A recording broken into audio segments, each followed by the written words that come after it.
الرحیم رب اشرح لی صدری ویسر لی امری واحلل عقدۃ من لسانی یفقهوا قولی رب یسر ولا تعسر وتمم بالخیر وبک نستعین یا فتح یا اللہ یا رحمان یا رحیم۔ اللہ ہمارے لیے آسان فرمائے ان آیتوں کو سمجھنا اور سیکھنا اور اس کو اپنی زندگی میں عمل میں لانا۔ چلیے دیکھتے ہیں ہم لوگ آیت 126 تک۔ اگر آپ کو یاد ہوگا یہ سلسلہ جو پورا چلا آ رہا ہے، یہ پورا سلسلہ 116 سے چل رہا ہے ہمارا یہ، اور چلے گا ابھی 134 تک۔ اس میں اللہ سبحانہ تعالیٰ نے بنی اسماعیل کو ایک جو ہے نا تکرار کے ساتھ انہیں اسلام کی دعوت دی جا رہی ہے، ان کے طریقوں کو ڈسکس کیا جا رہا ہے، ان کے غلط رویوں کو ڈسکس کیا جا رہا ہے، پھر ایک نمونے کے طور پہ پھر اچھی بات اور حق کی بات بتا رہے ہیں۔ یہ پورا سلسلہ ہمارا کڑیاں چل رہی ہیں، جس میں ابھی ہم نے دیکھا کہ اللہ سبحانہ تعالیٰ نے ابراہیم کے طریقے کی پیروی کرنے کی دعوت بتا دی ہے، اور ہم تمام دعا کرتے ہیں کہ اللہ سبحانہ تعالیٰ ہمیں بھی اپنا دوست، اپنا حنیف، اپنا خلیل میں شمار عطا فرمائے گو کہ ہم اس قابل نہیں ہیں، لیکن اللہ سبحانہ تعالیٰ میں پاک صاف کر کے، چار چھٹک کر کے ہم میں وہ خوبیاں بھر دے جو اپنے ایک دوست میں اللہ سبحانہ تعالیٰ دیکھنا پسند فرماتے ہیں۔ اور ہمارا توکل اور ہمارا بھروسہ اللہ سبحانہ تعالیٰ کی ہی طرف ہے، کیونکہ ساری چیزیں پلٹ کر اسی کی طرف آنی ہے اور اسی نے قائم کیے ہیں۔ تو عقل مند وہی ہے جو تمام معاملات کی طرف سے چھوڑ کر اپنے آپ کو اللہ کی طرف متوجہ ہو جائے، جیسے ہمارے نبیوں نے سکھائے ہیں اور ابراہیم علیہ السلام کا نام دے کر یہاں پر بتایا گیا ہے۔ اب دیکھیے اللہ تعالیٰ پھر آگے ارشاد فرماتے ہیں، لوگ تم سے عورتوں کے معاملے میں فتویٰ پوچھتے ہیں، کہو اللہ تمہیں ان کے معاملے میں فتویٰ دیتا ہے اور ساتھ ہی وہ احکام بھی یاد دلاتا ہے جو پہلے سے تم کو اس کتاب میں سنائے جا رہے ہیں، یعنی وہ احکام جو ان یتیم لڑکیوں کے متعلق ہیں جن کا حق تم ادا نہیں کرتے تھے، اور جن کے نکاح کرنے سے تم باز رہتے ہو یا لالچ کی بنا پر خود ان سے نکاح کر لینا چاہتے ہو، اور وہ احکام جو ان بچوں کے متعلق ہیں جو بیچارے کوئی زور نہیں رکھتے۔ اللہ تمہیں ہدایت کرتا ہے کہ یتیموں کے ساتھ انصاف پر قائم رہو، اور جو بھلائی تم کرو گے وہ اللہ کے علم سے چھپی نہ رہ جائے گی۔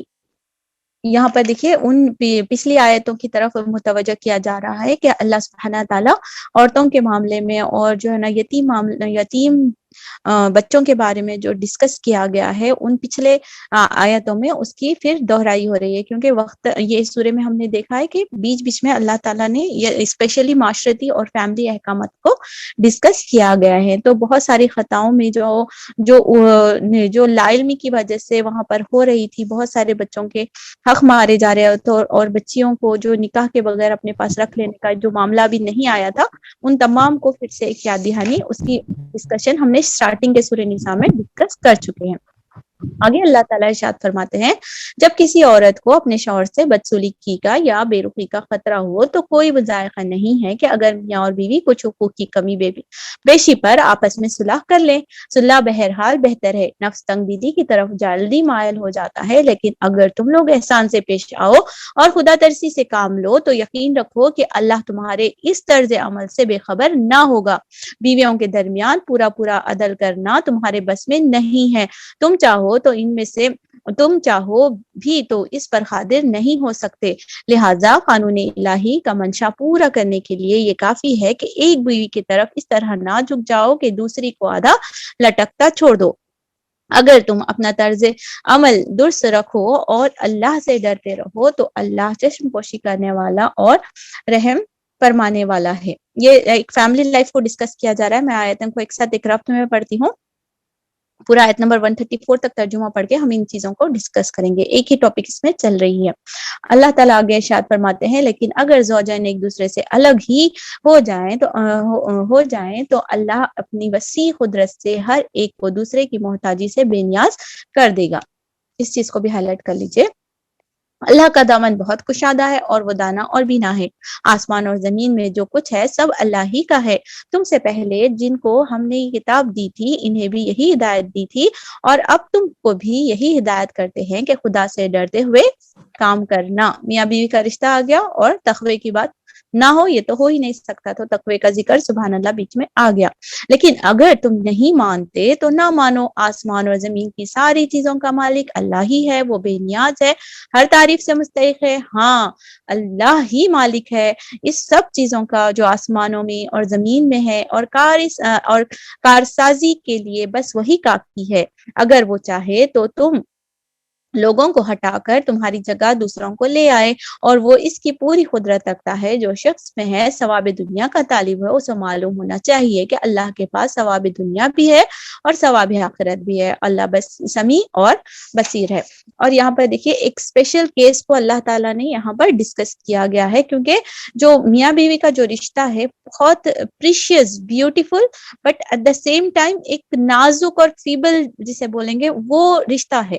یعنی دو الگ گھرانوں سے آ کر مل کر انڈرسٹینڈنگ کر کر ایک دوسرے کو راضی برضا اللہ کے خاطر ایک دوسرے کی کمی کوتاہی کو برداشت کرتے ہوئے محبت کے ساتھ زندگی گزارنا ایک بہت ایک خوبصورت لمحات کے ساتھ ساتھ ایک بہت ذمہ داری کا بھی ایک یہ بولیں گے ایک ڈیوٹی ہے, یا ایک طریقے کی ذمہ داری جو اللہ تعالیٰ نے ہم میاں بیوی کے اوپر ڈالی ہے.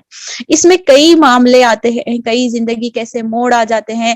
کبھی کبھی کیا ہے ایسا ہو جاتا ہے کہ میاں کو کبھی یعنی بیماری کی وجہ سے ہو, یا بیوی کبھی ہو جاتا ہے کہ کوئی دوسری عورت کی طرف مائل ہو جاتے ہیں. اس طریقے سے اس وقت کے بھی, کیونکہ یہ ایک یا پھر دوسری شادی کی طرف مصلحتاً یا کسی ریزن کی وجہ سے اگر وہ مائل ہو جاتے ہیں, اس سچویشن کو بھی یہاں پر ڈسکس کیا گیا ہے کہ اگر دیکھیے جب کسی عورت کو اپنے شوہر سے بدسلوکی یا بے رخی کا خطرہ ہو تو وہ مذائقہ نہیں کہ اپنے میاں بیوی کے حقوق کو, یعنی اس حالت میں کیا ہے دونوں بھی انڈرسٹینڈنگ کے ساتھ ہے نا اپنے لائف سیٹل کرنا ہے.